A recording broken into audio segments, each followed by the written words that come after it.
कैसे हरे पाँव मन ऐसी उपजी कैसे हरे पाँव बेअस्तोलना रूप की गणे गावन काया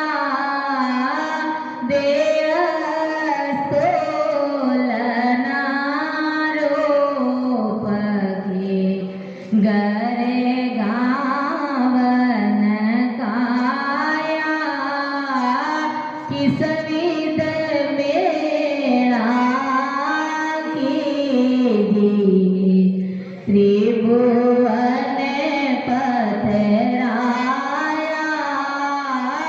किस विध मेरा कीजिए त्रिभुवन पथराया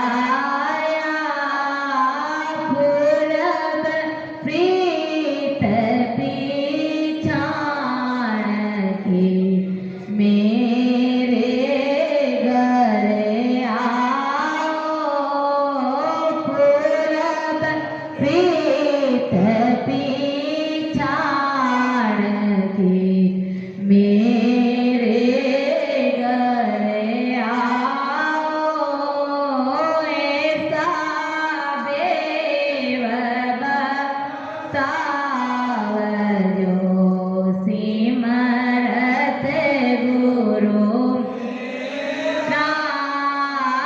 ऐसा देव बताव जो सिमरत गुरु मेरा राम मिलो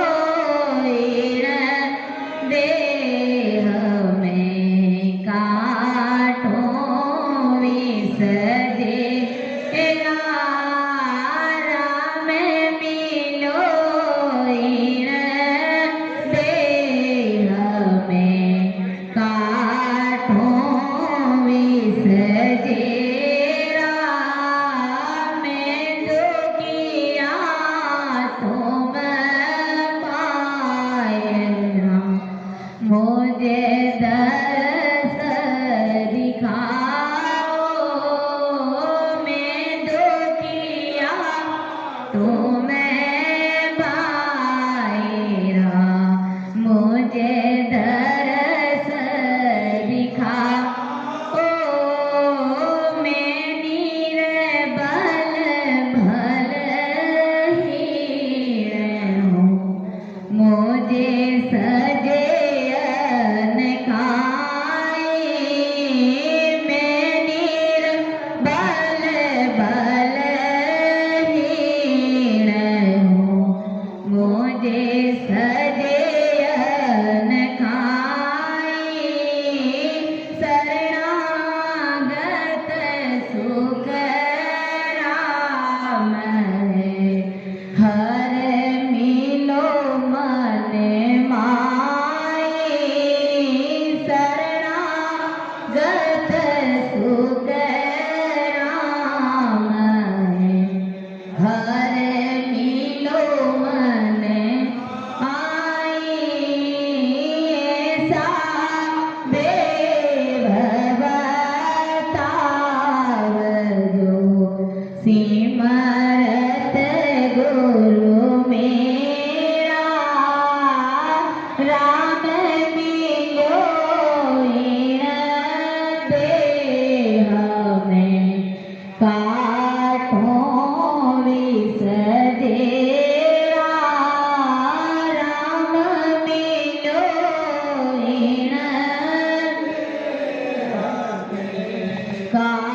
काटों विसजे ऐसा देव बताव जो सिमरत गुरु मेरा।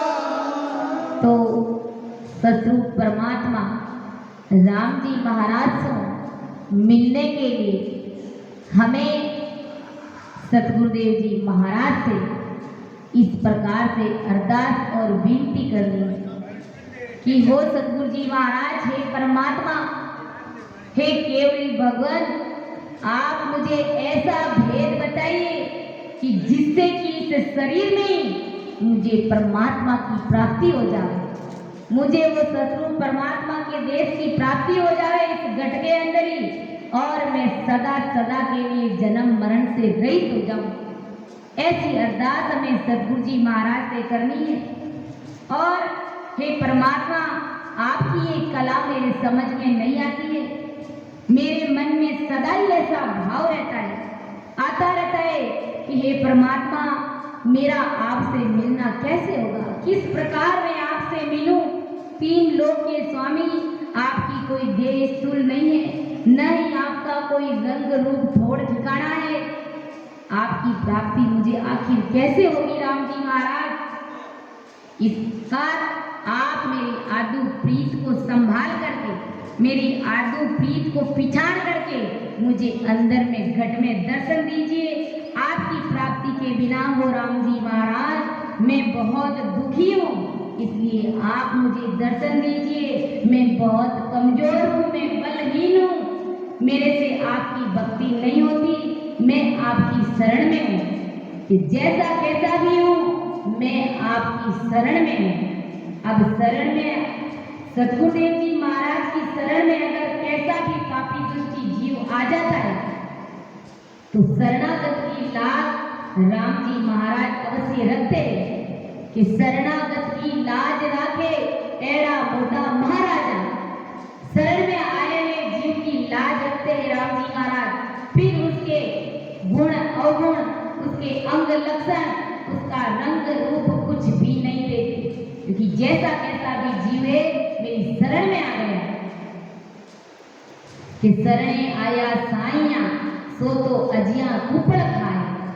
अपन ब्रह्मदयाल आदि सदगुरु सुखराम जी महाराज ने बकरी का दृष्टांत दिया कि एक बकरी जो खूब सारी बकरियों के साथ में हमेशा ही जंगल में चरने के लिए जाती है, और बकरियों का मालिक हमेशा जंगल में बकरियों को चराने के लिए ले जाता था। एक दिन ऐसा हुआ कि सारी बकरियां सांझ ढलते ही सब अपने अपने घर चली गई, और एक बकरी जो पीछे उस जंगल में रह गई। अब वो बकरी सांझ ढली और वो घबराने लगी, डर गई वो बकरी कि इस जंगल में इतने बड़े बड़े जंगली जानवर है और मुझे कोई भी अपना शिकार बना सकता है। लेकिन बकरी बहुत चतुर थी, बुद्धिमान थी। जब उसे घबराहट हुई, इतने में उसे एक शेर का पंजा दिखाई दिया जमीन पर। शेर कहीं से गुजरा होगा तो जमीन पर शेर का पंजा उसे दिखाई दिया। अब वो बकरी बड़ी चतुर होशियार समझदार, वो उस पंजे के पास में आकर के बैठ गई, और अब कोई जंगली जानवर जैसे ही बकरी की तरफ आता, उसको अपना शिकार बनाने के लिए उसकी तरफ झपटता, बकरी कहती खबरदार, एक कदम भी आगे बढ़ाया था, क्योंकि देख मैं जो जंगल के राजा शेर है उस शेर की शरण में बैठे, और वो राजा साहब भी मुझे यहाँ पर बिता करके गए, तुम मुझे अपना शिकार नहीं बना सकते। इस प्रकार जंगल के जो भी जानवर उस बकरी को अपना शिकार बनाने के लिए आते, लेकिन बकरी जैसे इस प्रकार सूरवीरता के साथ में उनको जवाब देती तो वो सब घबरा करके बेचारे चले जाते, क्योंकि जंगल के राजा से भला कौन नहीं डरता है, सब डरते हैं। इतने में ही जंगल का राजा स्वयं शेर ही आ जाता है, और वो शेर जैसे ही आकर के बकरी की तरफ झपटता है, अपना शिकार बनाना करता है, बकरी कहती है कि हो जंगल के राजा शेर, हे स्वामी, इतने जानवर आए जंगली मुझे खाने के लिए, मुझे अपना शिकार बनाने के लिए, लेकिन मैंने सभी से एक ही बात कही कि मैं राजा साहब की शरण में हूँ, और आप जंगल के राजा, आप इतने दयालु, मुझे अपना शिकार बना लोगे तो भला आपको जंगल का राजा कौन कहेगा, क्या होगा आपके विरध का। शेर की अक्ल ठिकाने आ गई और उसका सीना गर्व से तन गया। उन्होंने हाथी को बुलाया, कहा कि हाथी भाई इधर आओ, इस बकरी को तुम अपने पीठ पर बिठाओ और जंगल में जितने भी पेड़ की कच्ची कच्ची कुबले वो सारी कुबले इस बकरी को खिलाओ और सम्मान सहित इसको अपने घर छोड़ करके आ जाओ। तो जब बकरी ने शेर राजा की शरण ली तो जो शेर जंगल का राजा जो भक्षक प्राणी वो भी एक तरह से रक्षक बन गया। तो विचार कीजिए, हम सतगुरु परमात्मा राम जी महाराज की शरण में कब वो हमें काल के हाथ दिखने देंगे, वो हमारी लाज अवश्य रखेंगे। वो सतगुरु परमात्मा राम जी महाराज है। तो शरणागत की लाज रखे एड़ा मोटा महाराज। शरण में आए हुए जीव को राम जी महाराज कभी, सतगुरु जी महाराज कभी उसे डूबने नहीं देते, क्योंकि उनके विरुद्ध लागता है। जब कोई जीव गुरु महाराज की शरण में आता है वो डूब जाता है, ऐसा कभी हुआ ही नहीं है, कभी सुना भी नहीं है, कभी होगा भी नहीं।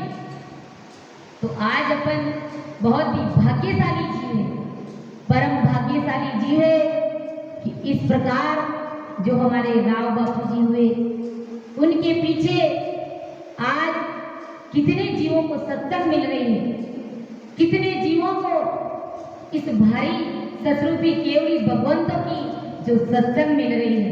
तो ये परम दयाल आदि सतगुरु सुखराम जी महाराज की विशेष कृपा है। दिन भागे हमारे और दिन भागे ऐसे संत महापुरुष। गुरुदेव आपने दिन दिन ओ महाराज आपने दिन दिन ओ गुरुदेव आपने दिन दिन ओ महाराज आपने दिन दिन ओ गुरुदेव आपने दिन दिन ओ महाराज आपने दिन दिन ओ गुरुदेव आपने दिन दिन ओ मैं जन्म जन्म से बटे गाँव में, जन्म जन्म से बटे गाँव, मुझे अपनी शरण में रहने दो। गुरुदेव आपने दिन दिन महाराज आपने दिन दिन ओ गुरुदेव आपने दिन दिन ओ महाराज आपने दिन दिन ओ गुरुदेव आपने दिन दिन ओ हे नाथ दया करने वाले, हे नाथ दया करने वाले, अब मेरी अर्ज तुम सुन लेना। गुरुदेव आपने दिन दिन महाराज आपने दिन दिन ओ गुरुदेव आपने दिन दिन ओ महाराज आपने दिन दिन ओ गुरुदेव आपने दिन दिन ओ। दिन भाग्य आज हम सभी रामसने भाई बहनों का और बाहर से पधारे जो भी सभी मेहमानों का कि आज अपन इतने बड़े केवली महान पुरुषों की सत्संग करें। ये परम दयाल आदि सतगुरु सुखराम जी महाराज की कृपा है, यानी संतों का समागम। ये कितना बड़ा भारी पराक्रम है। जिस प्रकार देखो हमने अभी सुना कि राजा चंदूलाल, उनका एक काम रहता, उनका ऐसा भाव था कि कोई भी संत महापुरुष घर आते, उनका ऐसा भाव रहता कि मैं उनकी टहल बंदगी करूं, उनकी सेवा करूं। लेकिन सेवा करते करते कितना भारी पराक्रम और कितना कहते हैं ना, जिसका भाग्य उदय होना होता है वो होकर के रहता, उसे कोई रोक नहीं सकता। तो आदि सदगुरु सुखराम जी महाराज उनके दरबार में पहुंच गए और महाराज को देखते ही उनके तो मन में हल्का भाव आ गया कि थे 7 बाजू था के बेग तो बनी, लेकिन महाराज कह रहे कि भाई तू जिस भाव से आया उस भाव को पहले सफल कर, फिर मैं तुझे बता दूंगा कि मेरा असली भेद क्या है। तो जब राजा ने ऐसे केवड़ी भगवंतों की, ऐसे आदि सदगुरु सुखराम जी महाराज जो सदगुरु परमात्मा के ही बंदे थे, वो साक्षात सदगुरु साहेब परमात्मा राम जी महाराज ही थे, तो उनकी टहल बंदगी का इतना भारी पराक्रम रहा कि उसकी पूर्णली भक्ति प्रकट हो गई। और आज भी अगर अपन देखें ऐसे ही भाव से अगर कोई संत महान पुरुषों का आदर मान सम्मान और स्वागत करते हैं तो उनकी भक्ति में 4 चांद लग जाते हैं, उनकी पूर्णली भक्ति भी जागृत हो जाती है। जगत के अज्ञानी जो लोग होते हैं वो तो निंदा करते हैं कि संसार में संत पूजित है, ऐसा कुछ भी नहीं है। संत किसी को नहीं कहते कि तुम मुझे माला पहनाओ, तुम मुझे साफा पहनाओ, तुम मेरा इस प्रकार स्वागत करो, ऐसा संत कभी नहीं कहते। शिष्य का ऐसा भाव रहता है तो संत कभी उसके भाव को ठुकराते नहीं। इस बात को हमें समझना चाहिए, प्रेम प्रतीक के साथ में इस भाव को हमें समझना चाहिए कि इस प्रकार जब शिष्य का भाव नहीं बनेगा तो उसके अंदर वो भक्ति का बीज भला कैसे प्रकट होगा। जब शरीरधारी सदगुरु जी महाराज का मान सम्मान आदर सम्मान हमारे गट में ऐसा भाव होगा तभी तो वो नेत्र निजनाम रूपी सदगुरुदेव जी महाराज हमारे गट पर प्रकट होंगे, हमारे कंठ पर प्रकट होंगे। उनकी कृपा के बिना ये चीज कैसे संभव हो सकती है। उनकी कृपा के बिना, संत साहेब के बिना, सदगुरु जी महाराज की शरण के बिना भक्ति कभी प्रकट नहीं हो सकती है। इसलिए हमें ध्यान रखना है कि संतों का सदाई आदर मान सम्मान हमको कर, जैसा अपना होता है वैसा हमें करने की कोशिश करना चाहिए। और ऐसा ही आज देखने को मिला, इसलिए अपन कहते हैं और संत महापुरुष ने भी पद में लिखा है, बागे बलाओ जांगर संत पदा अरिया, बागे बलाओ जांगर संत पदा या कर कीरे पावे सागर तारे, कर कीरे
रे केवे कबीर संता बलाई पधाया, केवे कबीर सा संता बलाई पधाया। जन्मे मरण कारज साया, जन्मे कारज साया, भागे भलाओ जागर संत पदा रे, भागे भलाओ जागर संत पदा रे, कर कीर पाप वे सागर तारे, कर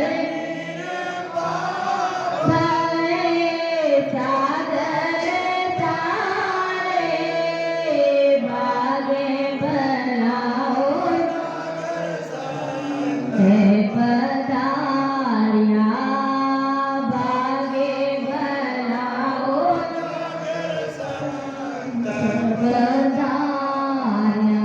जिनके भाग भले हैं, जिनकी पूर्वली कमाई करी हुई है, उन्हीं के घर ऐसे संत महापुरुष आते हैं।